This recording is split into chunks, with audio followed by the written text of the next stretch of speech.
हरे कृष्णा। आज चर्चा करने का प्रयास करेंगे 16वें अध्याय का 10वां श्लोक। ठीक है, श्लोक पढ़ते हैं। काममाश्रित्य दुष्पूरं दंभमानम अदान्विताः मोहाद् गृहीत्वा सद्ग्रहान् प्रवर्तन्ते शुचिव्रताः। कामम् आश्रित्य दुष्पूरं दंभमानम अदान्विताः मोहाद् गृहीत्वा सद्ग्रहान् प्रवर्तन्ते शुचिव्रताः। काममाश्रित्य दुष्पूरं दंभमानम अदान्विताः मोहाद् गृहीत्वा सद्ग्रहान् प्रवर्तन्ते अशुचिव्रताः। ठीक है, संस्कृत देखिए। कामम आश्रित्य, काम वासना का आश्रय लेकर के। अच्छा, ये काम वासना कैसी है? दुष्पूरम, जो कभी संतुष्ट नहीं होने वाली। आप अग्नि में कितना भी पेट्रोल डाल दें, ये सोच के अग्नि बुझ जाएगी, पर वो बुझने वाली नहीं है। तो काम वासना को आप कितना भी सोचे कि मैं पूरा कर लूंगा तो काम वासना संतुष्ट हो जाएगी, पर ऐसा कभी होगा नहीं। 10 रुपए हैं, 20 चाहिए, 20 हैं, 100 चाहिए, 100 चाहिए, 100 हो गए, 1000 चाहिए, 1000 हो गए, 10,000 चाहिए, लाख चाहिए, करोड़ चाहिए, सब चलते रहेगा। कभी इच्छा समाप्त नहीं होने वाली। कामम आश्रित दुष्पूरम, दुष्पूर है। पूर मतलब क्या? पूरा हो जाना। दुष्पूरम कभी पूरा ना हो पाना। ठीक है, तो जितना पेट्रोल देंगे काम वासना में, अग्नि में, तो उतना पेट्रोल और बढ़ेगा, कम नहीं होगा। ठीक। दंभ मानम मदान्वितः। दंभ मतलब जो है नहीं उसको दिखाना। मानम मतलब कोई योग्यता नहीं है पर फिर भी मान चाहिए। No qualification but want respect. और मदान्वितः, और गर्वित होना। अरे मेरे पास इतना है, मेरे पास ये है, मेरे पास वो है। गर्व से फूल जाना। ठीक। दंभ मानम मदान्विता। और मद का अर्थ होता है पागल भी, तो गर्व से फूल के पागल हो जाना, इस प्रकार से कह सकते हैं। मोहात ग्रहित्वा, ये बहुत इंटरेस्टिंग है। मोह को ग्रहण करे रहते हैं। मोहाद ग्रहित्वा, मोह को ग्रहण करे रहते हैं। मोह मतलब क्या है? जो वस्तुएं जैसी हैं वैसे ना देख पाना। तो इस भावना को बनाए रखते हैं, या इस भावना में टिके रहते हैं कि मैं शरीर नहीं, मैं शरीर हूं, आत्मा नहीं।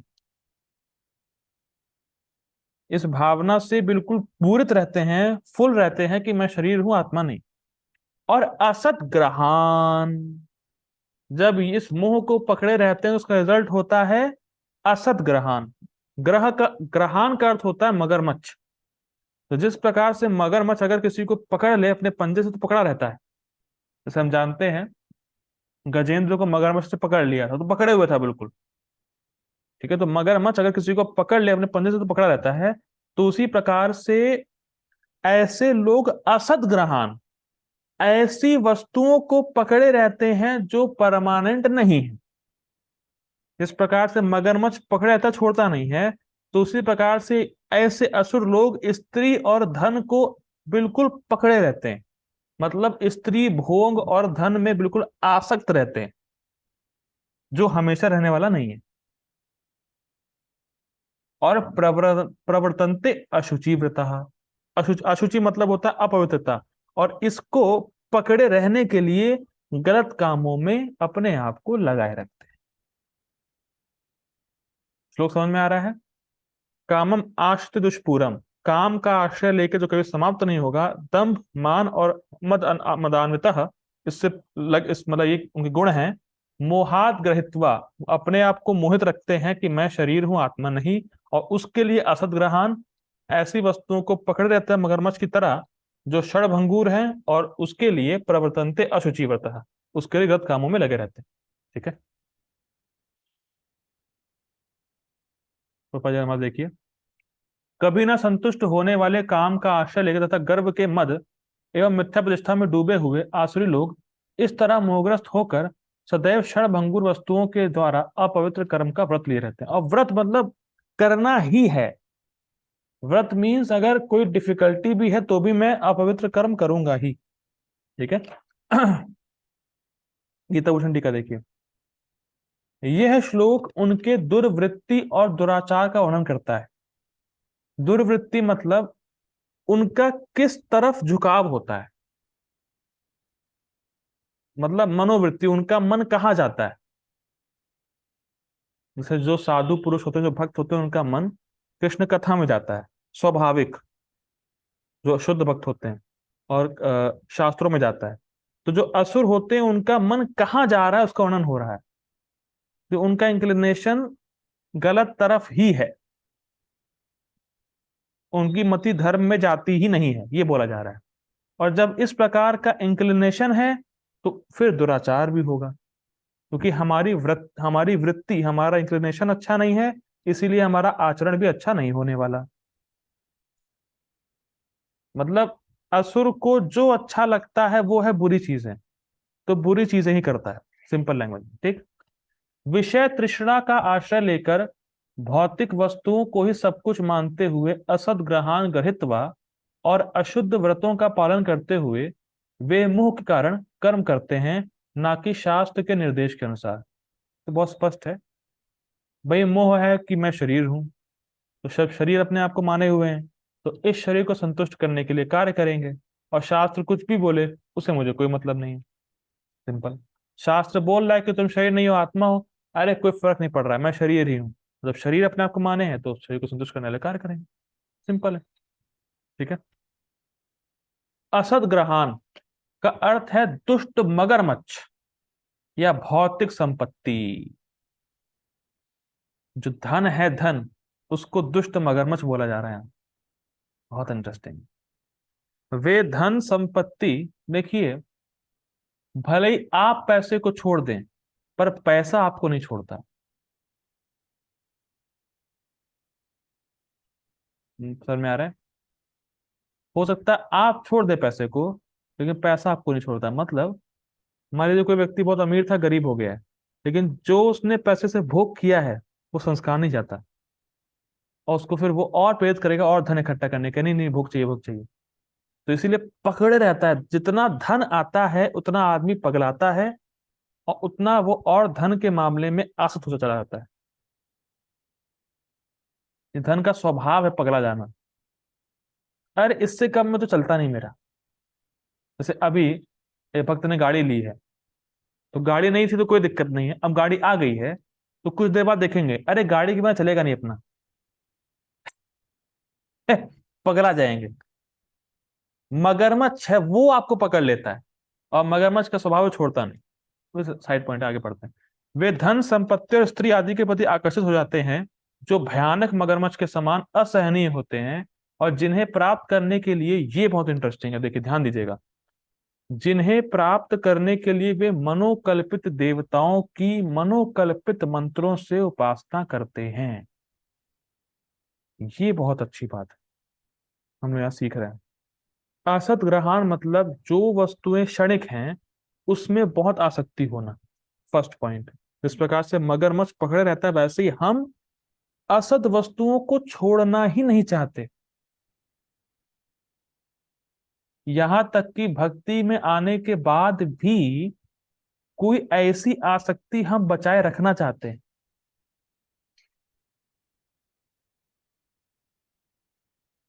अब जो बुद्धिमान है वो उस बात को पकड़ लेगा, मैं और आगे खोलना नहीं चाहता,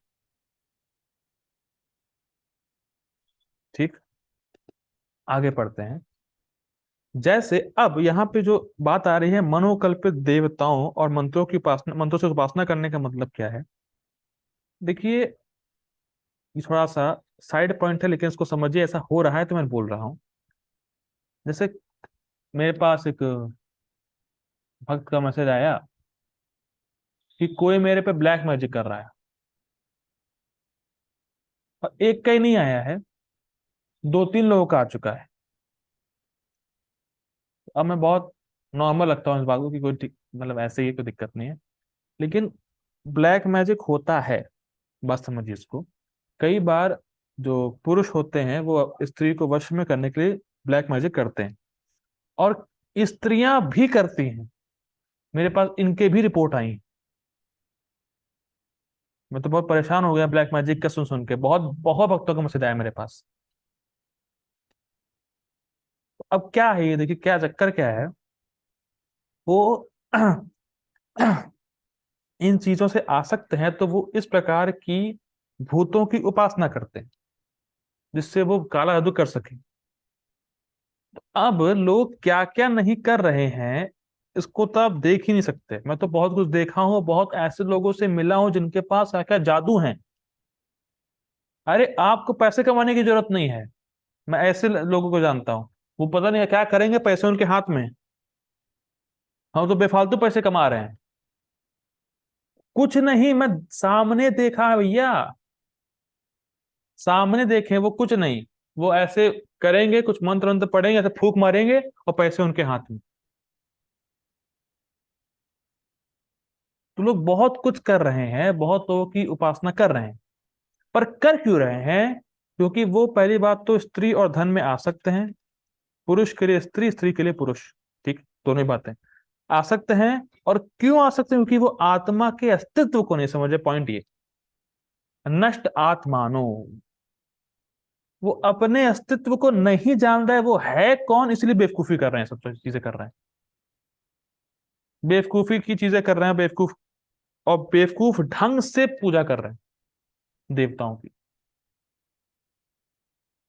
देखिए सिंपल भागवतम में, श्रीमद् भागवतम में आया है कि भैया अकामा सर्व कामो वा मोक्ष काम उदारदी त्रिवेणा भक्ति योगेना यजेता पुरुषा परम।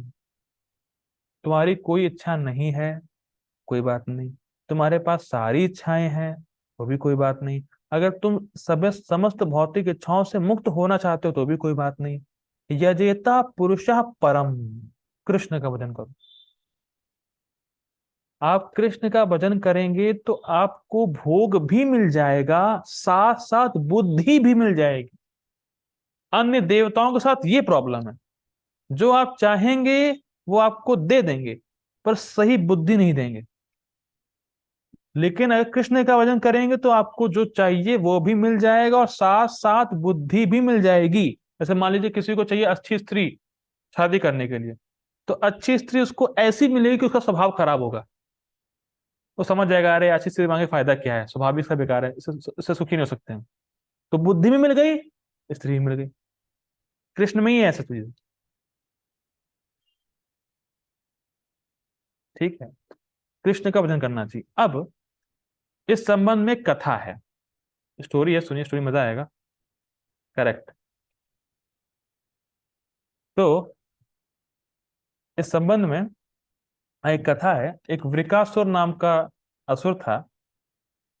तो वो नारद जी के पास गया और नारद जी से कहा कि कौन से ऐसे देवता हैं जो बहुत जल्दी संतुष्ट होते हैं, सबसे इजीली संतुष्ट होने वाले कौन से देवता हैं। अब देखिए नारद मुनि के पास है, लेकिन प्रश्न नहीं कर रहा है मैं कौन हूं, भगवान कौन है, सब कुछ नहीं। वृकासुर नाम का एक असुर था, उन्होंने पूछा भाई नारद मुनि से सबसे इजीली कौन संतुष्ट होते, देवता संतुष्ट होते हैं। तो नारद मुनि ने कहा अपने आशुतोष, शिव जी, भोलेनाथ, वो संतुष्ट होते हैं। अब वो बस इतना सुना, एक जगह बैठ गया और उनको प्रसन्न करने के लिए अपने शरीर का मांस काटने लगा। अब देखिए, शास्त्र में कोई ऐसा विधान नहीं कि शरीर का मांस काट के देना है, ऐसा कुछ नहीं है। लेकिन अपने मन से, मनोकल्पित, कुछ नहीं, मांस काट के देने लगा, अग्नि में आहुति देने लगा उसको। फिर जब उसका केवल गर्दन बची, तब शिव जी आए। शिव जी को कोई प्रेम नहीं है उससे, विकासुर से, लेकिन भाई अब जान दे रहा है तो क्या करे, जाना ही पड़ेगा। भोलेनाथ हैं, बहुत भोले हैं, चले गए। अब जब वृकासुर के सामने शिव जी गए, तो शिव जी गए थे पार्वती जी के साथ। अब मैंने बताया स्टोरी में, वो अच्छी है, या कंटेक्चुअल है। तो वृकासुर ने देखा, ओह पार्वती इतनी सुंदर स्त्री, ऐसे ऐसे इसके साथ है, कुछ ना पहना है ना कुछ, केवल लगाया हुआ भस्म वगैरह, इसके साथ इतनी सुंदर स्त्री, इसको तो मेरे साथ होना चाहिए, वृकासुर ने सोचा। और उन्होंने, वृकासुर ने वरदान मांगा शिव जी से कि जिसके सर, अब उन्होंने सोचा कि अगर मुझे पार्वती चाहिए तो शिव जी को मानना पड़ेगा। तो उन्होंने वरदान मांगा विकासुर ने कि मैं जिस पे हाथ रखूं भस्म हो जाए। तो शिव जी ने कहा ठीक है तथास्तु। और ये वरदान देने के बाद वो शिव जी के ही पीछे भागा। अब बताइए, ये हैं शिव जी के भक्त, जो उनके आराध्य हैं उन्हीं को मारने के पीछे दौड़ रहा है। अब बड़ा परेशान शिव जी, अरे यार वर दे दिया, क्या करें, भागे भागे फिर रहे थे। उतनी देर में भगवान विष्णु आए, एक ब्राह्मण का रूप लेके। उन्होंने कहा, हे शकुनी नंदन, बड़े प्यार से बोला भगवान कृष्ण ने। जो वृकासुर था शकुनी का बेटा था। हे शकुनी नंदन। तो वृकासुर ने समझ गया कि ये शायद मुझे जानते हैं, मुझे मेरे शायद रिलेटिव होंगे, इसलिए मुझे नाम से बुला रहे हैं, शकुनी नंदन, शकुनी नंदन कह रहे हैं, जानते होंगे मुझे। तो वृकासुर रुका। उन्होंने कहा भगवान विष्णु से, मतलब ब्राह्मण पुत्र भगवान विष्णु ब्रह्म ब्राह्मण बन गए हैं। तो ब्राह्मण ने कहा विकरासुर से, तुम क्या कर रहे हो, किसके पीछे जा रहे हो? तो कहा, नहीं नहीं देखो, पार्वती इतनी सुंदर स्त्री है, उसको मेरे साथ होना चाहिए था, वो कहाँ किसके साथ पड़ी हुई है, वो उसको मुझे हासिल करना है। तो कहा, अरे मूर्ख शकुनि नंदन, जब से दक्ष का श्राप मिला है शिव जी को, उसका कोई वरदान काम नहीं आता है, वो तो तुम्हें बेवकूफ बना रहा है। कहा, क्या ऐसा होता है? कहा, हाँ देखो, अगर तुम चाहते हो, अगर तुम टेस्ट करना चाहते हो कि ये वाकई में ये वरदान काम करता है, तुम एक काम करो, ये हाथ अपना अपने सर पे रखो, चेक कर लो, कुछ होगा ही नहीं। मैं तुमसे कह रहा हूं कुछ नहीं होने वाला, तुम रखो अपना हाथ। तो जैसे उसने हाथ रखा, फिर वो वृकासुर भस्म हो गया। अब क्या होता है, बड़ा इंटरेस्टिंग है। अब शिव जी डरते हैं। जैसे अब तो समझ गए भगवान विष्णु है ब्राह्मण, तो शिव जी को डर लगता है। अब विष्णु जी क्या कहेंगे कि मैंने क्यों वरदान दे दिया? तो शिव जी कह वो, लेकिन विष्णु जी मतलब भगवान कृष्ण कहते हैं, अरे कोई बात नहीं शिव जी, कोई बात नहीं, आप भोलेनाथ है, आप जाइए, कोई दिक्कत नहीं, मैं संभाली सब कुछ। तो हम बेसिकली देख क्या रहे हैं, हम ये देख रहे हैं लोग क्या क्या करने के लिए, क्या क्या किस किन देवताओं की पूजा करते हैं। बेसिकली हम ये देख रहे हैं, शिव जी की पूजा करने वाला शिव जी को ही मारने चल रहा है। इस प्रकार के लोग हैं। और शास्त्र विहीन, मतलब शास्त्र में कोई ऐसा आदेश नहीं है कि इस प्रकार से पूजा करना चाहिए, लेकिन लोग करते हैं अपनी इंद्रिय तृप्ति के लिए। ये असुर लोग करते हैं, ठीक है। लेकिन भक्त जो सतोगुण में होते हैं, कृष्ण की पूजा करते हैं, वो विष्णु के भक्त होते हैं। अब ये भी इंटरेस्टिंग है, अशुद्ध अशुद्ध व्रत, अर्थात वे तथा कथित धार्मिक अनुष्ठान करते हैं जिसमें मांस भक्षण, सुरापान और शमशान जाना आदि होता है। देखिए, जो तमोगुण में उपासना करते हैं, जो भूत पिशाच की पूजा वगैरह करते हैं, जो काला जादू वगैरह करते हैं, वो इस प्रकार से करते हैं। उसमें मांस भक्षण भी होता है, सुरापान भी, शमशान वगैरह जाते हैं वो लोग। मैंने सुना है 5 माह होते हैं, मांस होता है, मैथुन होता है, और भी कुछ कुछ होता है। मतलब बड़ा घिनौना प्रकार की पूजा रहती है उनकी, तमोगुणी, अशुद्ध होता है। तो इस प्रकार से वो करते हैं। दंभ अर्थात यद्यपि वे धार्मिक नहीं होते हैं, फिर भी ऐसी घोषणा करते हैं कि वे बड़े धार्मिक हैं। आज लग रहा है स्टोरी मोड है मेरा, इस पे स्टोरी सुनी, देखिए। महाप्रभु की लीला में एक सन्यासी थे जिनकी पत्नी थी। कुछ आश्चर्य हुआ आपको?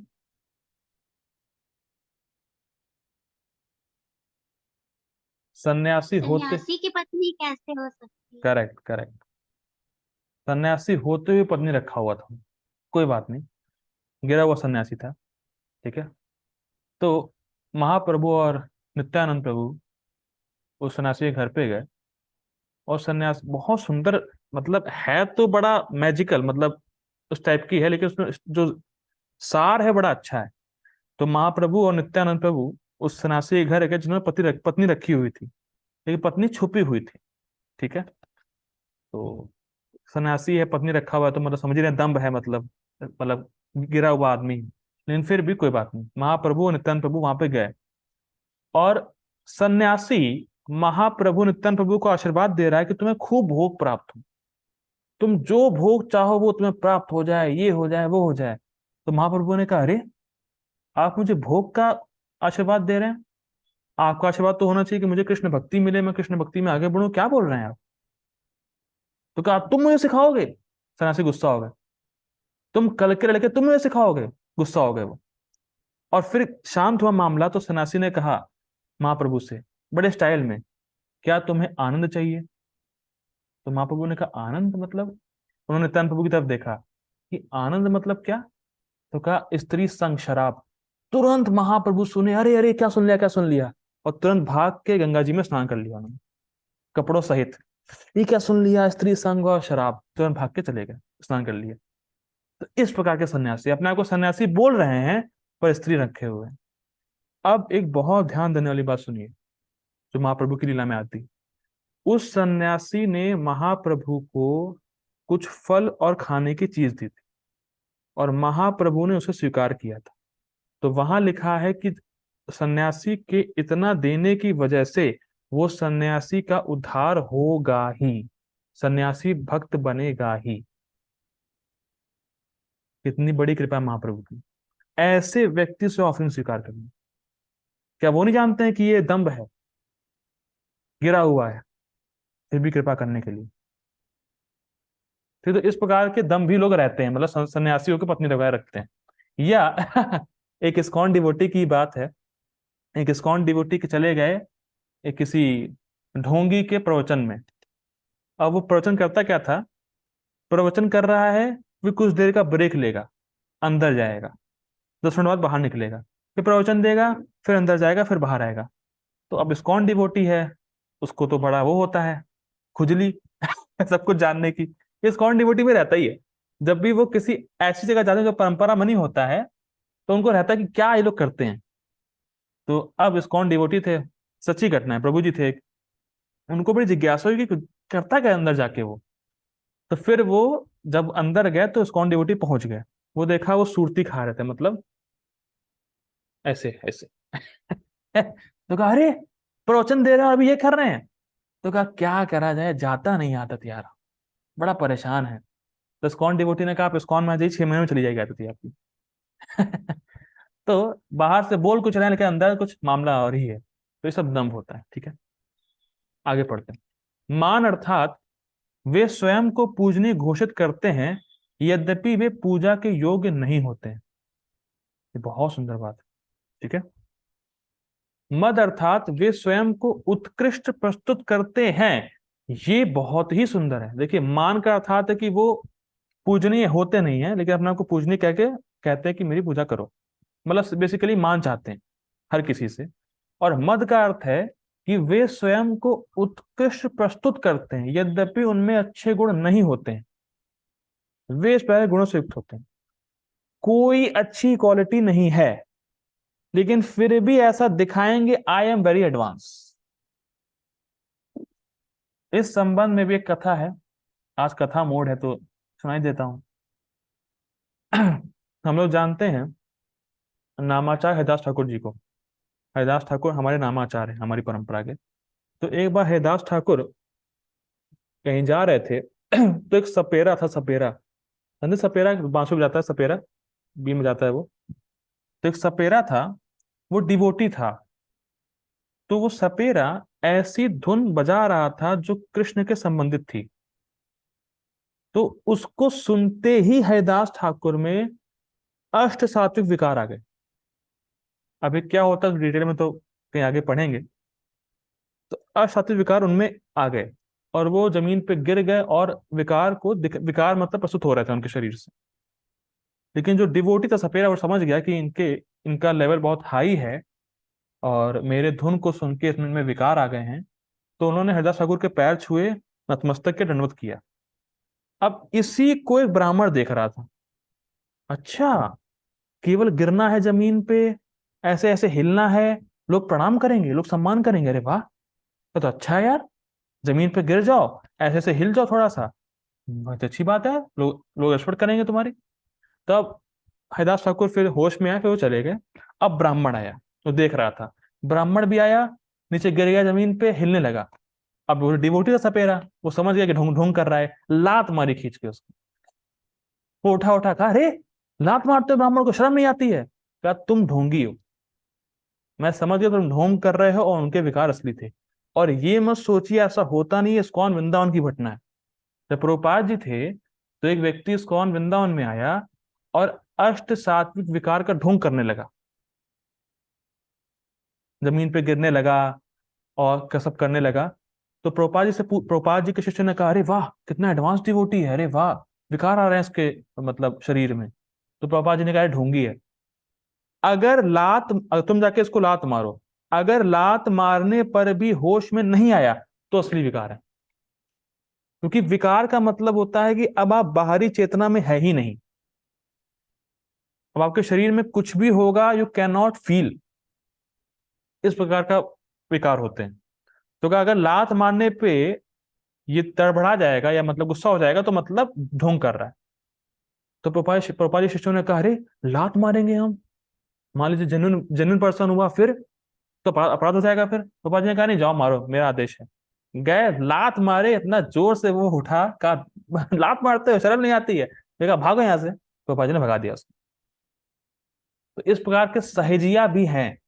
सहेजिया मतलब जो है नहीं वो दिखाते हैं। ठीक है, प्रोपाल जी के समय भी ऐसे लोग थे। आगे पढ़ते हैं। तात्पर्य।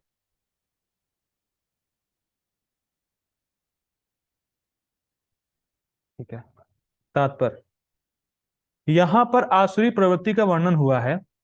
असुरों में काम कभी तृप्त नहीं होता और भक्तों में प्रेम कभी तृप्त नहीं होता। वो कभी नहीं सोचता कि उसने कृष्ण के लिए कुछ किया है। ये असली भक्ति। ठीक है, वो ये सोचता है कि मैंने कृष्ण के लिए कुछ नहीं किया। ठीक है, आगे पढ़ते हैं। वे भौतिक भोग के लिए अपनी अतृप्त इच्छाएं बढ़ते चले जाते हैं। ठीक है, जैसे सिंपल है। मैंने, हाँ देखिए, इसको मैंने अनुभव किया है।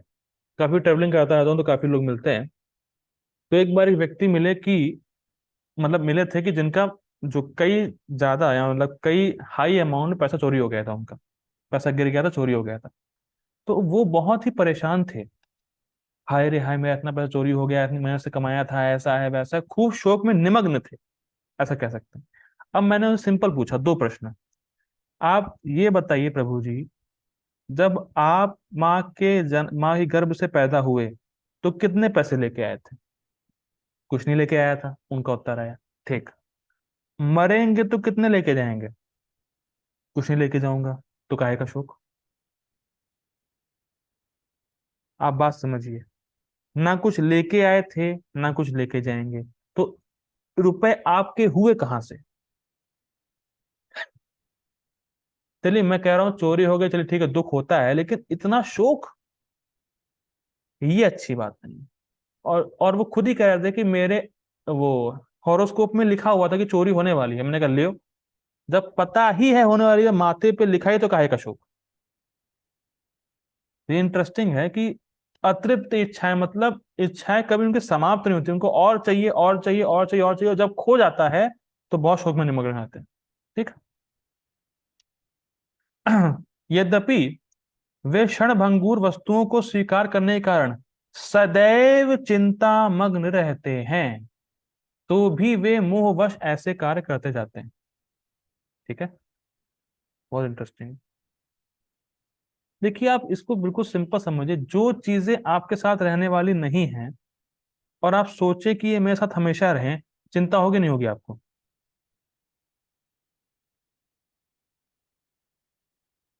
जो चीज आपके साथ रहेगी नहीं, आप सोच रहे हैं मेरे साथ हमेशा रहे, तो चिंता ही रहेगी, उसको बचाने की चिंता रहेगी। जाए नहीं जाए नहीं जाए नहीं, और लेकिन आप बता नहीं पाएंगे उसको। ठीक है, उन्हें कोई ज्ञान नहीं होता, अतएव वह यह नहीं कह पाते,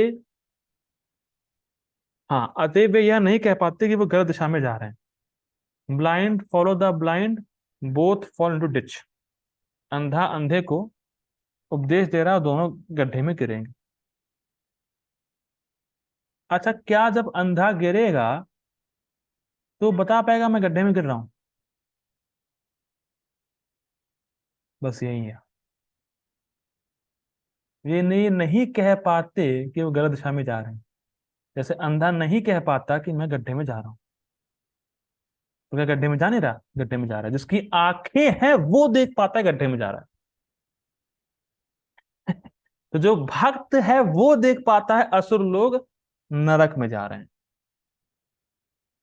और वो तो कहते नहीं नहीं, सही जा रहे हैं, सब सही है, मेरी प्रगति हो रही है, लेकिन तुम नरक में जा रहे हो, तुम्हारी प्रगति नरक में हो रही है। ठीक। क्षणभंगुर वस्तुओं को स्वीकार करने के कारण वे अपना निजी ईश्वर निर्माण कर लेते हैं, अपने निजी मंत्र बना लेते हैं और तदनुसार कीर्तन करते हैं। ये देखा था, मनोकल्पित देवता, मनोकल्पित वो, वही बात है। ठीक है, आगे पढ़ते हैं। इसका फल यह होता है कि वे दो वस्तुओं की ओर अधिकाधिक आकृष्ट होते हैं। दो चीज क्या है? काम भोग तथा संपत्ति संचय, जो मगरमच्छ के समान है। ठीक, इस प्रसंग में अशुचि व्रत शब्द अत्यंत महत्वपूर्ण है, जिसका अर्थ है अपवित्र व्रत। ऐसे आसुरी लोग मद्य, स्त्री और द्रुत कीड़ा तथा मांसाहार के प्रति आसक्त होते हैं, जो चार नियम हम लोग के हैं। ये ही उनकी अशुचि अर्थात अपवित्र गंदी आदतें हैं। तो हम सब जानते हैं आसुरी लोग तो इसमें लगते ही हैं, और प्राय हर व्यक्ति इसमें लगा ही होगा। कभी कभी लोग कहते हैं हम नॉनवेज नहीं खाते, देखो नॉनवेज नहीं खा रहे लेकिन शराब पी रहे हो। सिंपल है। अब बताइए। या कभी हाँ, हम शराब नहीं पीते, नॉनवेज नहीं खाते, लेकिन जुआ खेलते हैं। तो कोई ना कोई व्यक्ति किसी ना किसी कार्य में लगा हुआ है, वो आसुरी। ठीक है। दर्प तथा अहंकार से प्रेरित होकर वे ऐसे धार्मिक सिद्धांत बनाते जिनकी अनुमति वैदिक आदेश नहीं देता है, जो स्पष्ट है।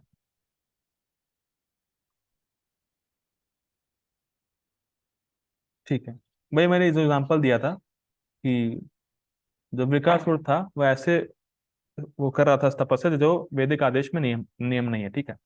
यद्यपि ऐसे आसुरी लोग अत्यंत निंदनीय होते हैं। अब ये लाइन बहुत अच्छे से समझिएगा, प्रभुपाद जी की लास्ट लाइन बड़ी जबरदस्त रहती है। यद्यपि ऐसे आसुरी लोग अत्यंत निंदनीय होते हैं, लेकिन संसार में कृत्रिम साधनों से ऐसे लोगों का झूठा सम्मान किया जाता है। यद्यपि वे नरक की ओर बढ़ते रहते हैं, लेकिन वे अपने को बहुत बड़ा मानते हैं।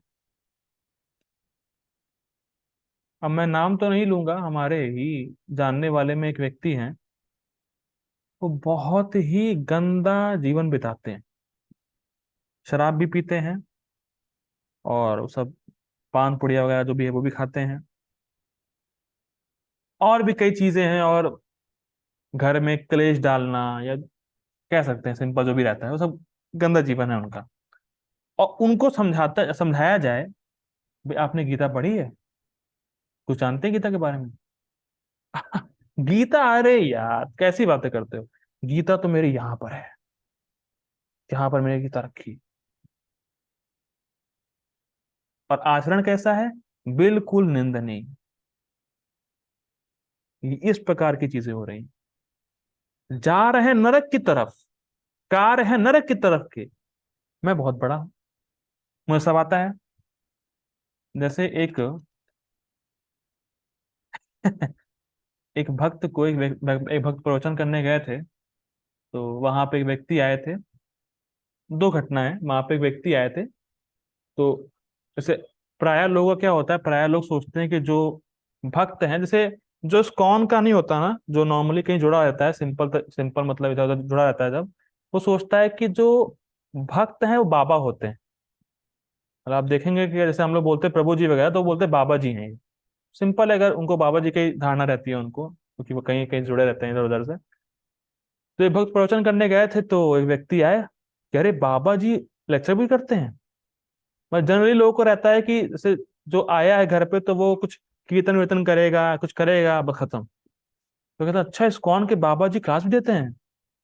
तो क्लास वगैरह सुनी, और क्लास सुनने के बाद वो प्रभु जी के पास गए। उन्होंने कहा जहां आप इस समय है ना, मैं पहुंच के छोड़ चुका हूँ ये। प्रभु जी ने कहा ठीक है भाई, तुम प्रसाद खिलाओ इनको, ठीक है, वो कुछ बोले नहीं। तो ऐसे लोगों को हमें बोलना भी नहीं चाहिए, क्योंकि वो सुनेंगे कुछ नहीं। ठीक है। तो इस प्रकार से हो सकता है संसार में उनका सम्मान बहुत ज्यादा हो, लेकिन वैवाहिक दृष्टि से देखा जाए तो उनका आचरण बोलता है कि वो बहुत खराब व्यक्ति। ये बहुत ही इंपॉर्टेंट है, इसीलिए मैंने कल बताया था वैल्यू बेस्ड एजुकेशन होनी चाहिए। वैल्यू बेस्ड एजुकेशन नहीं है तो वो मोर क्लेवर डेविल बन रहे हैं, और चतुर असुर बन रहे हैं। ठीक है। तो नरक की ओर बढ़ते हैं, और वो अपने आप को बड़ा मानते हैं। पर वो बड़ा मान सकते हैं, लेकिन यमराज की नजर में ये बहुत बड़े पापी, दंड मिलेगा उनको। ठीक है। ठीक है। आगे पढ़, हम लोग रुकते हैं यहीं पर। जगत गुरु श्रील प्रभुपाद की जय, श्रीमद् भगवद गीता की जय। Hare Krishna. Thank you for joining. Hari बोल।